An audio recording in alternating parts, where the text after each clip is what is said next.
Pagka ganitong nagkasabay-sabay ang bayarin, sino gang hindi iinit ang ulo? Tapos makikita mo sa listahan mo, ang iyong mga pinautang ay hindi pa nagsisipagbayad. Hindi kagaya ng Meralco bill, subukan mo wag bayaran, siguradong ikaw ay puputulan.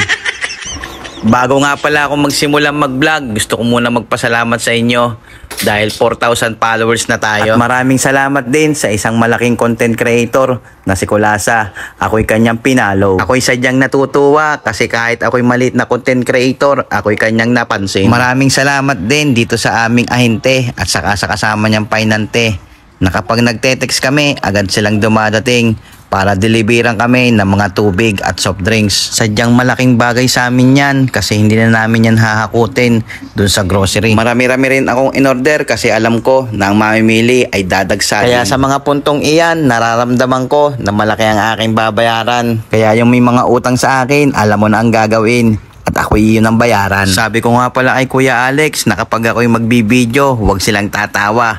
At baka pag nakita ng kanilang amo, ang isipin nila ay nagpapatama na. Kaya naman itong dalawang ito ay biglang sinipag kasi alam nilang may video.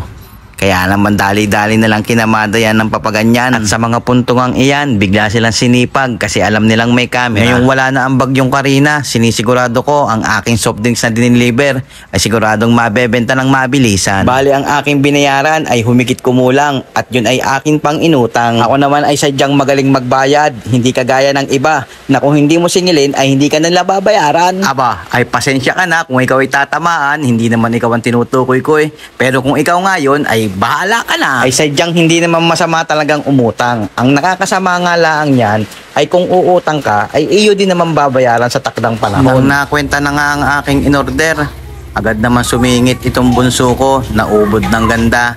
Parang manang-mana pa yata sa akin. Ay hindi pala, sa ina pala. At sa mga puntungang iyan, ikakamada na nila ang aking mga in-order. Hindi mo na itatanong na ang aking taga-deliver ay manlalaro ng taon. Kaya sa mga puntong iyan, ang kanilang trabaho ay saglit lang nilang tinapos. Ganun talaga, pag mahal mo ang trabaho mo, lagi mo lang iisipin ay parang laro lamang. Hindi masamang mapagod at hindi rin masamang magpahinga. Basta tuloy lang ang laban, pahinga lang ng konti, tapos laban ulit. Pagpasensyahan nyo na ang siopaw na aking ibibigay.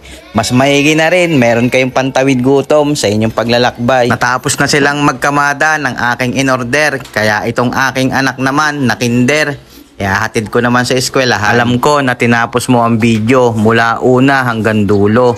Kaya kung bago ka pa sa channel ko, ako naman ay ipalo mo. Hanggang dito na lamang at salamat sa panonood. Paalam!